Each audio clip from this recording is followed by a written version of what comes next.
I could be anything for you, I would be your cure. I'd pour light into your wounds to soak their poison into the potions of love. And as their darkness drained, I would tear apart your cage, molding the bars that held you into your destined wings.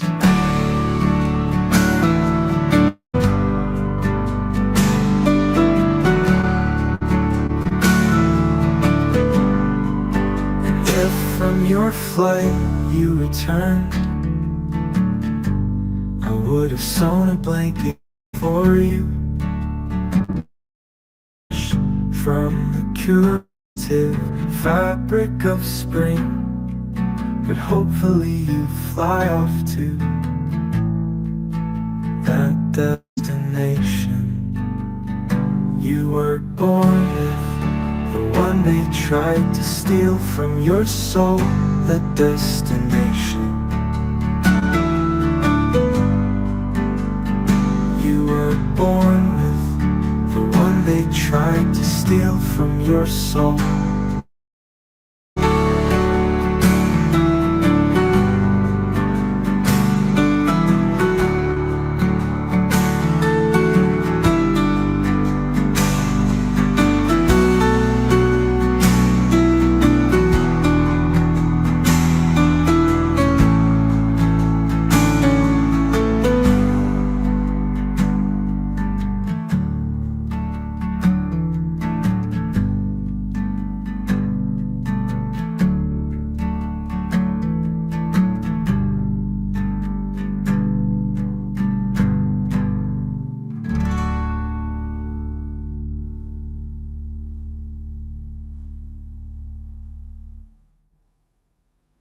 Okay, so we just took a break. So an hour, a RAF plane went over. Yes, went over. Yeah, we're in Ipswich. That's pretty common here. So so suddenly you've lost your job. I take it that you can't afford not to have an income. So suddenly you've got to look for a job, and your heart's broken. Yeah, what did you absolutely do?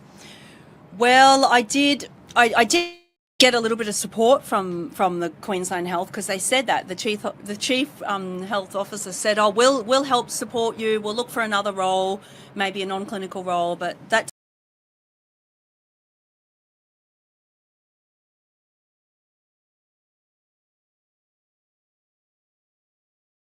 Who we got here? Oh, hi there. I'm Sera. Now, Sarah, you were a nurse. This was in Ipswich. Absolutely. Yeah, you worked at Ipswich Hospital, the public system. I'm going to we're going to call this the border of empathy, because rather than, I'll get into you in a sec, but let me tell you a story. When I was in a small town called Colac in Victoria, there was a nurse there who'd worked at this hospital for over 30 years. I think it was almost 40. Okay. And she didn't want to take the jab. And on her last shift, they just walked her out like she was just a visitor. No card, no thank you anything, no gold watch, just gone. And outside there was 5 or 6 other hospital workers, wardies, cooks and whatever, who'd also left for the same. And they were waiting to celebrate her, dressed in white. They had balloons, and they called the riot squad on them in this country town. Wow. And so this nurse walked out as though she'd never been there. And this is sort of how they got rid of nurses. Now, here we are to you, wondering how you feel about that, because I've got a feeling that you absolutely loved being a nurse. Oh, absolutely. What a disgraceful way to treat that lady. What a thank you. Was that a thank you to her? Thank you for great service? No thank you? That was a way to say thank you and goodbye? Yeah, that's truly disgraceful. That's not okay. Well, this is not the how thing. we should be treating our workers. The thing is that they probably did care for her. If she'd had a birthday, they would have got her a card. Absolutely. But when it comes to COVID vaccines, there's a border of empathy. And if you don't comply, suddenly the empathy stops. Have you noticed that? Absolutely notice that. Yeah, absolutely. people have people asked, am I okay? Are we okay? I'm not sure where it's gone. I'm not sure. It's been such a hard 5 years. It's just been really disgraceful, the way we've been treated, the way all Australians have been treated. It's not okay. Where's the compassion gone? Where's the empathy? It doesn't make sense. It doesn't make sense. Absolutely. Can I ask, Yeah. when did you decide to become a nurse? It was probably about 10 years ago or so. I've always either wanted to be a nurse or a teacher, and I just felt it was a calling for me. Yeah. Yeah.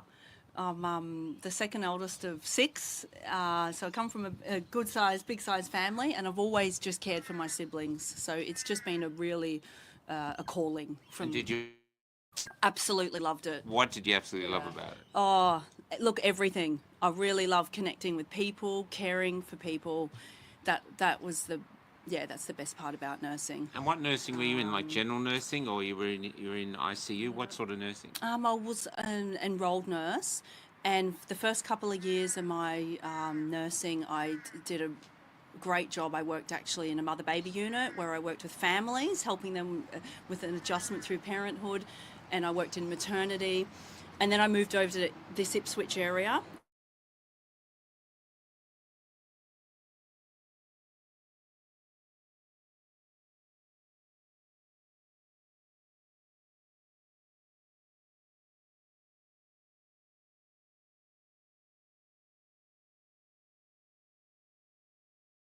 Until I started my shift, I'd go and sign in, and it was just great. So stimulating, the best job ever.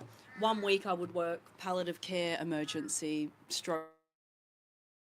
The next week I would work pediatric emergency, palliative care, medical. So you were getting huge experience. Absolutely. Surgical. Yeah. I absolutely love my So a job. great asset to the health system. I loved it. It was a great place to work. But also a great asset. Sorry to interrupt, but a great asset to the health system because they can use you anywhere. I thought so, yeah. Thank you. Yes, I thought so. Absolutely. Were you considering, I know you're a mum, were you considering getting your RN at some stage, moving up? Quite possibly, yes. Possibly. I really love the diversity of that EN relief pool role, and I was really happy just building my skills constantly, every week, every day, every year. You'd learn so many different things, and really good team. Yeah, I love that job. It was a great job. Brilliant job. Really, yes. And now you're here, Yeah. so how did they dismiss you, or did you resign? Yeah. Unfortunately, they did dismiss me. It came about throughout the COVID time. The vaccine mandates came in, and it just. I had lots of questions about the safety, the short term and the long term safety. I was concerned about what the long term safety data was. I had my own health issues that I was going through, actually some fertility things 5 years ago. So I was really conscious about what I was putting into my body, what I was eating, even what deodorant I was using. I stopped using spray deodorants and went to an aluminium-free organic deodorant. So you're really religious of what went into your body. I was trying my best. I tried to Yeah. go organic coffee, and that's important. The body's important, isn't it? Yeah. What we put in what we eat. Through my nursing, we learn, all about health. So Yeah. what we put on our skin, the body absorbs it. And then this came about, and I just had lots of questions, as lots of people did, and wasn't sure about it. Unfortunately, they weren't able to give me any information, any answers, because there was no long-term data about that. Unfortunately, I was fired. I never thought that would happen. What was that like to be fired? Because obviously, I'm going to say you're probably a great worker, passionate, dedicated, probably didn't take sickies, and then suddenly here you are like you're a bad employee. It's been the worst time of my life, to be honest. The last few years has been, really, really difficult. Why? Because you just felt like you were cast out and you didn't deserve it? Absolutely. Yeah, I gave my job 500%. Absolutely. We don't do nursing for the money. It's a calling. We absolutely do. It's a calling. You definitely don't do it for the money. I really love my job, and yeah, I gave it 500%, and I really identified as a nurse. Yeah, sorry, and I really yeah, that miss that part of me, that nursing. Yeah, so it's been really tough. I never thought this would happen. I never thought they would fire us. I never thought we would be terminated for something so unjust, extremely unjust. I had some real concerns in regards to my own health and safety, and then fertility on top of that, and they were not able to give any information, No any assurances. no reassurances. And now they've come out and said it's dangerous for pregnant women. So you were right.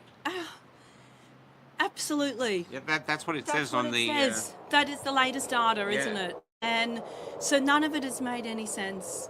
And to be treated the way we've been treated, to lose our jobs, and unfortunately it has been put down on our file as professional misconduct. Yeah. That is disgraceful. And I'm only one of hundreds and thousands. There's paramedics, police, nurses, cleaners, tradesmen, workers all across Australia in every industry. But that This is- professional misconduct, we're competing against a plane. planes here. Is that an aircraft? Is that Yeah, the RAF Okay, is we're not going to far. pause. We're going to pause. Yeah. Sonar, a RAF plane went over. Yes, went over. Yeah. We're in Ipswich. That's pretty common here. So Yeah. so suddenly you've lost your job. I take it that you can't afford not to have an income. So suddenly you've got to look for a job, and your Yes. heart's broken. Yeah, What did you do? absolutely. Well, I did. I did.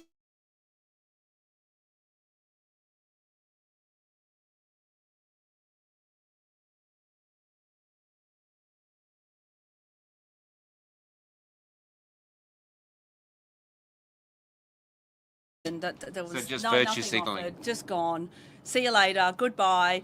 Anyway, so I did start applying for some different jobs. Didn't and the job that I did get, you wouldn't believe it, unbelievable, was a COVID telehealth nurse job. So I'm fired from my job. And Because you won't take the jab. we're working through this pandemic, which actually is unbelievable.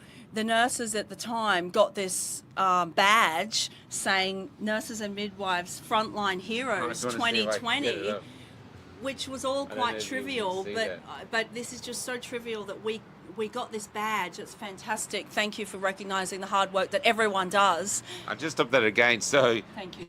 badge, and oops. Yeah. So you got a badge saying Got a frontline badge. hero. And then got fired 6 months later. Worked through.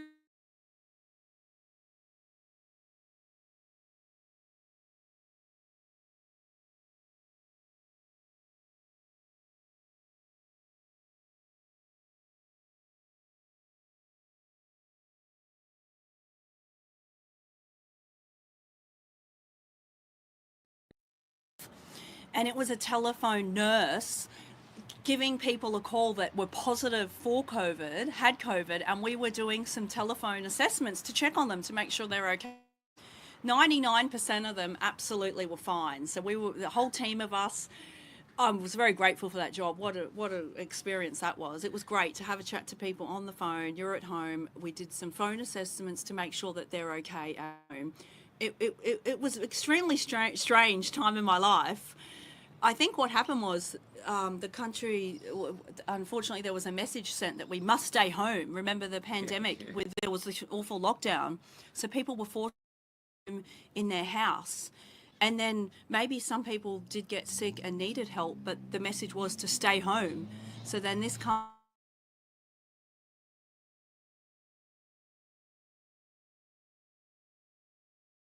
of us to give these people a call. It was a great job. 99% absolutely fine, no worries at all, just the flu, just some mild flu symptoms. I couldn't believe that they were getting a call, an assessment, just to check in that, are you okay? I've heard.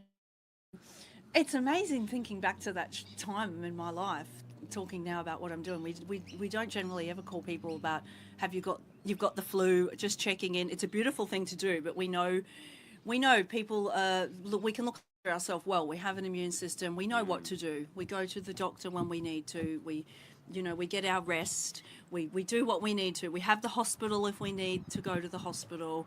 Or It's we know it's that. funny though, because the kind of fear they put into us getting COVID, the best thing for alleviating that fear was actually getting COVID. Because I've had so many Yes. people go, "That was it." Absolutely, that was it. All these people, hundreds of people we call, were in shock that there was a service to give them a call. I'm fine. Yeah, no dramas at all. I'm good. I'm okay. Very bizarre time, isn't it? So how long did that? That job was just a casual contract. I think it was about 2 to 3 months. So that was great. And then after that, they were. I was able to continue with the company for another few weeks to do another type phone job in that role. That was great. That was wonderful, and then that finished. But that was very uncanny time that I fired from Queensland Health, but then employed from New South Wales Health through private organisation. And then after that, I did a job as a residential care worker for a little while locally in Ipswich. That was a brilliant job. That was great, really good. I did that. It was interesting that what just hasn't made sense, as we all know, is that one industry things are mandated, another industry it's not. I know. This doesn't make sense. I was working with children in the community. This was under the Australian government, child safety, and there was no mandates for it. So I was able to get a job there, but I was not able to continue my job that I was doing for 5 years. We had nurses at the hospital, as most hospitals do. Well, look, the nursing shortage, and they sack nurses. This makes sense, does it? Pandemic, I've interviewed triple O operators who were sacked Yeah. when they had a pandemic. People were going to call in, and paramedics sacking paramedics. It doesn't make sense to me. I don't see how the community benefits from not having you as a nurse. No, absolutely not. And the community, we are suffering because we need all of our workers there ready to help each other. Yeah. When you go to work in the hospital, you know it's a really busy place. The emergency, the public hospitals, it's hectic. So when you were a frontline hero, how many people came in dying of COVID? I didn't hear of any. Didn't hear of any at the But it hospital. was a pandemic. There must have been at least one. There may have been a couple, to be honest. People do unfortunately die of the flu, which I would say we know that every year or so people can get the flu and die of that. So there was probably a couple. I wasn't working specifically on our COVID ward. We had a ward isolated for people that may have COVID, but I didn't hear of anyone that had died of that. I did hear of some very strange things, as we know, and very strange behaviour that was going on. Like what? Okay, one thing that was very strange that we all experienced in the hospital, and probably in all of Australia, just very strange. All of a sudden, throughout this COVID time, if we have some sniffles or a fever, some cold symptoms, all of a sudden the doctors are refusing to see us. The doctors were refusing to see us, weren't they? They said, no, you're not allowed to come in. What happened in emergency in this COVID time, unfortunately, we had an absolute overload of families. I was working in the paediatric department, come in because they were not able to see their doctor. Families were coming in, mums and babies were coming in saying, I've tried 5 doctors. I've tried to get my child into 5 doctors, hours. I've tried to travel. They're refusing to see me because my child has a runny nose. We are doctors. The doctors, and this is healthcare. This is what we do. We look after sick people. This put phenomenal stress on the emergency. I should have laughed.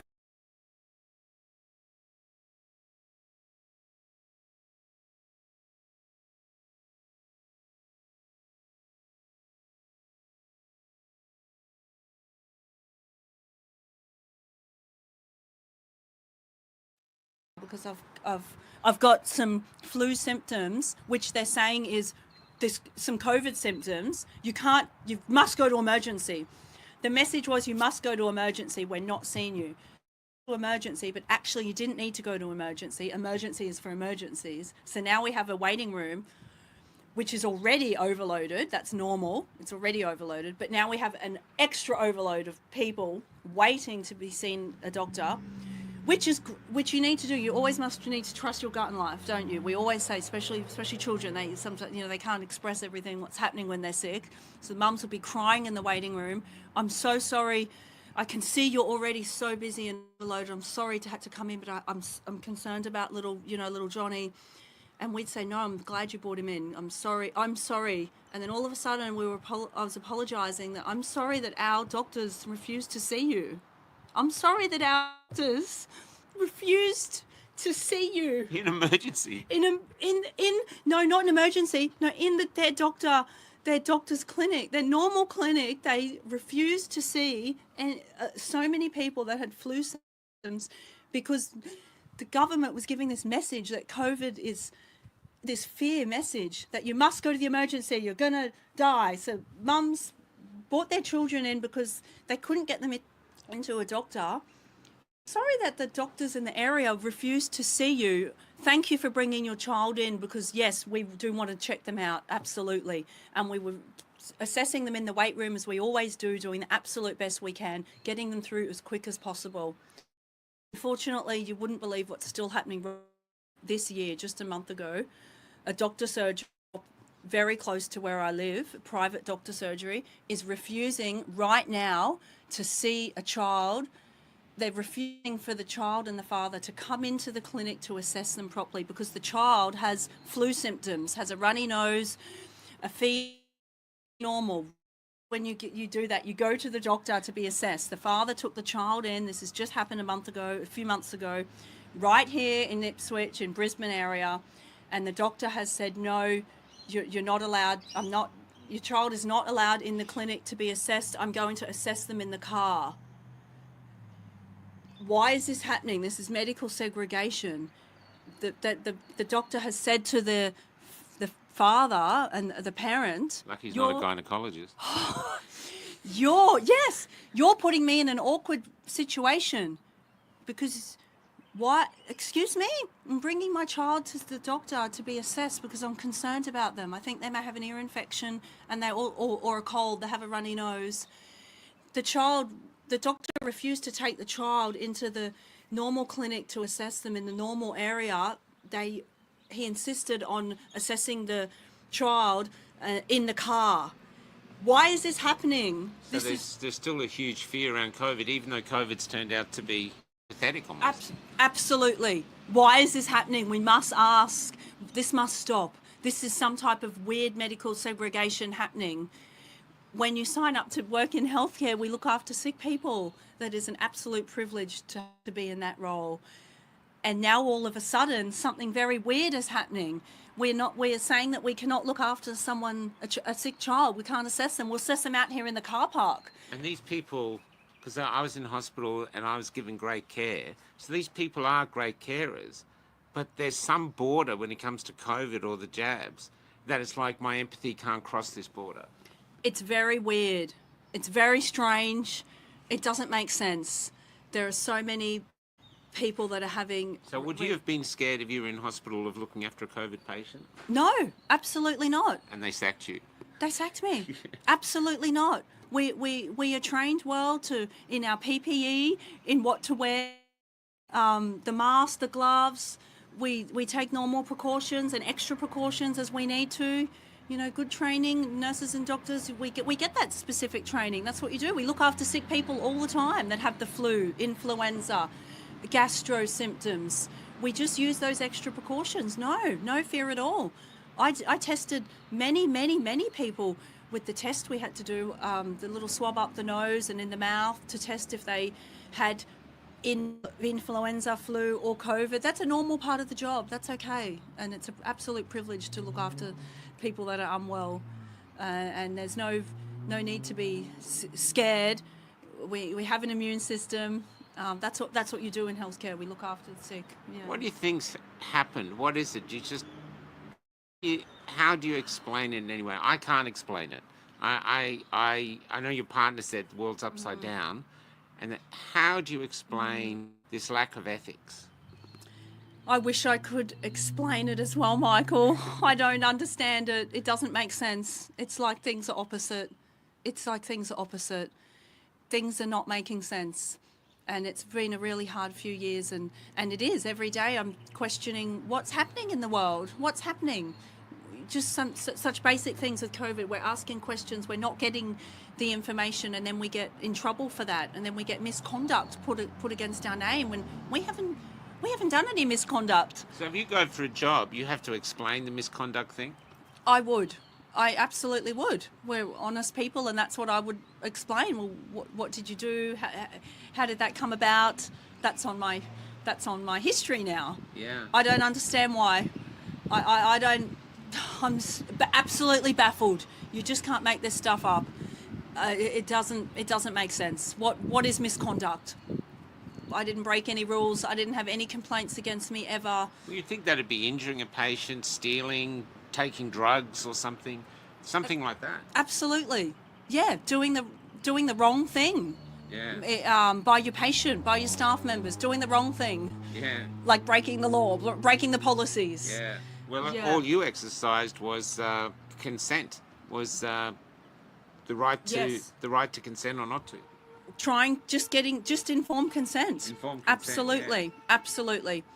And our values of the some of the values of the health system, I remember well, people caring for people, and we embrace diversity, and patient safety and patient care is absolute priority. Absolute priority.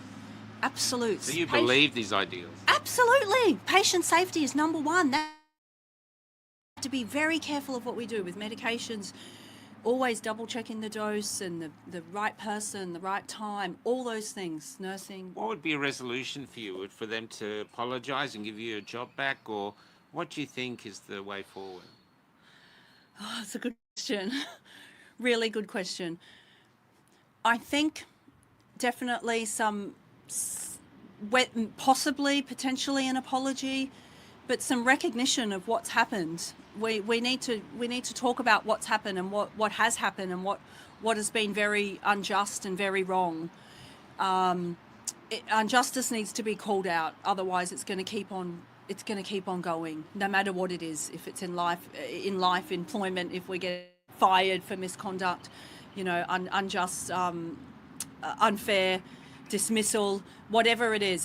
We need to keep talking. We must keep talking about these things that are happening, because it's not okay. And if we don't, it will continue to happen. And we must give people confidence and the courage to speak up, no matter who you are, what industry you're in. I think that would really help. I'm not sure about if we'll ever get an apology, but just a little bit of recognition of some errors that were made, because definitely there have been many errors that have happened, not just in my situation, but all of Australia, all the industries in the world. Truck drivers were also forced. Yeah. Police, coerced. We should never be coerced. We are allowed to have informed consent. We must give informed consent. Yeah. Can I ask, Yeah. how many nurses left with you? Was there a load, or was it you just a handful? In my hospital, to be honest, I don't know the exact amount. I think there was a small handful. It was such a difficult time in my life that I think I was just dealing with it very privately, so I wasn't actually too aware of too many others. And have you been approached by any of the nurses you used to work with asking you how you are? I haven't, no. See, 'cause- Actually, sorry, my mistake. I have once or twice. Sorry, I have. And that's been very beautiful when they have asked how I am. Many I don't think actually know my full situation, and just as all the other nurses that have either been fired or been forced to, or resigned, I don't think they were aware, because it has been such a difficult challenge that we may have chosen to just keep it private. It's been unbelievable. I was in shock the whole time. I never thought I would ever get fired. So I was just in shock. I'd never thought this would happen. So actually, I will say that a few nurses, friends that have heard, yes, they actually have been quite compassionate and just very short, brief, but that they have sent me, some good energy. Oh, wow, that wasn't fair. I can't believe that happened. I didn't realise. But unfortunately, it is unfortunate and disappointing that we all didn't stand up for each other at the time. Because, that's so the way you're talking, the problem is the system, not the actual... Absolutely. I believe so. We all believe in informed consent. I believe it's above. It's the system above us, the controls, the bureaucracy. I pleaded for a long time in my reply going through this disciplinary process. I begged for my job. I was actually on annual leave, not to go back, sorry, but I was actually on annual leave. My manager did the best she could, and I thank you very much if you hear this interview. You did the best. I think you did the best you could in this situation we were in. Sorry. I love my job. And you're a great manager. You're really good to me. Really good. Good people. So I thank you for that. Where was I going with that? Yes, through this process, I was able to go on annual leave just very quickly. I'm just remembering back to it. That was great. That gave me some time because it wasn't the right time for me to have that vaccine with my situation. But who knows, maybe in 3 months or 6 months, 12 months with some more information, it may have been the right time. I was on annual leave. This is unbelievable. And they started the disciplinary process when I was on annual leave. I didn't know you could do that. Is that right? I didn't think you could do that. And then I begged for my position. I responded in emails as that I was supposed to do. I begged, could you please just hold my position? And I told them about all my experience. This was going to the executive board. I said, I work in 80% of the hospital. I can work in so many wards. Please keep my position. I never thought they would fire me. And my manager called me and told me over the phone when they fired me, and she was crying. So yeah, I think it's above, because if they had the power, I believe they would not have. If they have a heart, they would have said, oh, I understand, Sarah, I understand, nurse, no worries. I applied for an exemption. That didn't happen. So I do believe it's above. It's problems above. As we know, it's happening everywhere with doctors, nurses, physios, everywhere. How are you going to heal? Because at some point, someone told me a thing the other day, if you hold on to bitterness, it's like holding on to a cactus. You know? Yes. The only one who suffers is you. Yeah, absolutely. How do you think you can move to healing? Yeah. Well, this is a great part of healing. I am healing. This is just, I get very emotional about it. Because you were wronged. I was wronged. Yeah. This is an injustice. I know. Yeah, thank you. And you don't deserve to be treated like this. You earned the right to be respected. Yes. And you were basically sacked for living up to the Hippocratic Oath. Thank you. Thank you. That's the truth.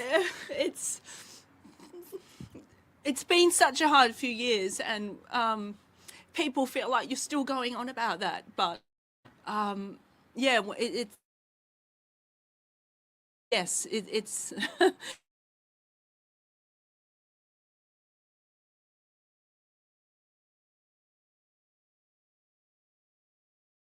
this is important that we share our stories. This is really important because I think so many people don't know. They don't really know what's happening and what has happened and what is continuing to happen. Unfortunately, it is still happening. I'm part of a group, and there's nurses with 20 years ICU experience. This is happening right now in Brisbane. Who have been fired. They've applied for a job in an ICU ward. They have managed to get an interview. They've got an interview, and the NUM of the unit, the nurse unit manager of the unit, has said, great, this is looking fantastic. You've got the job. They think they've got the job, but they can't get past HR, human resources, because of what's happened, because of that dot of misconduct. And they have not gotten the job. So HR would rather the hospitals go short-staffed, meaning that Australians are suffering because there's not enough nurses, rather than backing down and letting you passionate nurses back to work. Absolutely. And it's the community that is suffering. We need skilled workers in our hospitals, in every industry we're in, no matter what industry, building, so the state doesn't want great workers, it just wants compliant workers. It's seeming that way, isn't it? It's seeming that way. We have highly qualified nurses, paramedics, doctors here, ready to work for years. They cannot get their jobs back. We have a shortage of workers right now. This is not making sense. We must just keep talking about this, and I'm hoping there'll be some remedies because this is not fair. Yeah, this is not fair. Anything else you'd like to say? Just thank you so much for all No, the not for me. interviews. Anything No. else you'd like to say to Australia? No. Can I ask you one final Sorry, question yeah. then? Okay? Yes. Just think about this thing. Were you a good nurse? I would say confidently, yes, I was a good nurse. Absolutely. As humble as I can be.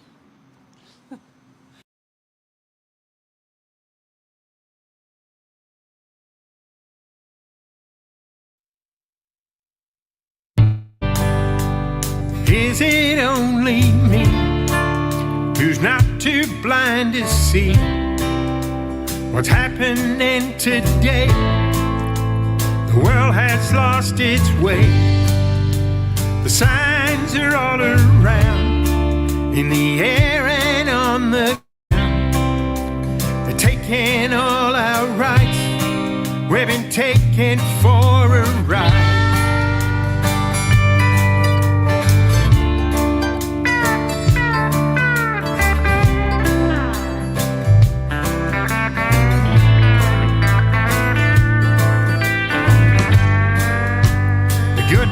Always said there'll be deception at the end. Two worlds will collide. It's all hidden in plain sight. There ain't no common sense. It's just college ignorance. The grooming and the lies. Well, it's a devil in disguise. But everyone obeys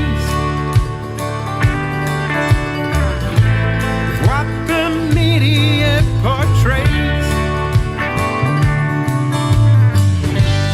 Fighting black against the white, fighting left against the right, fighting woman against man.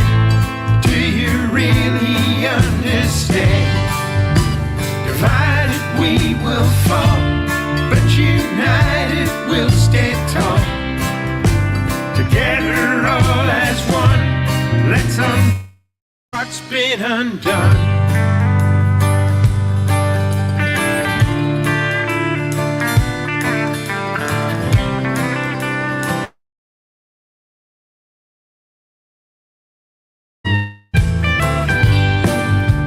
Erasing history, eradicating family.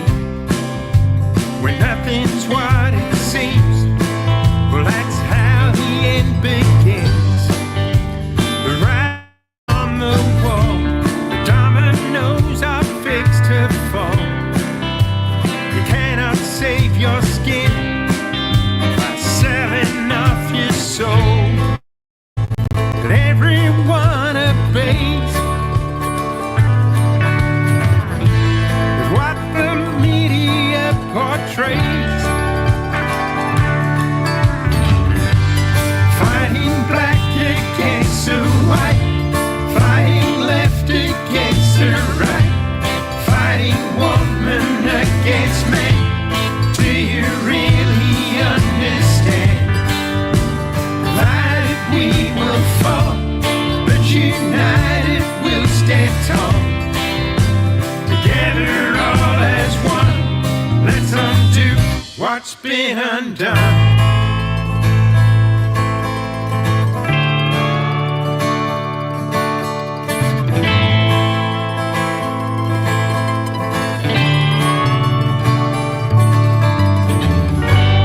Fighting black against the white, fighting left against the right, fighting woman against man.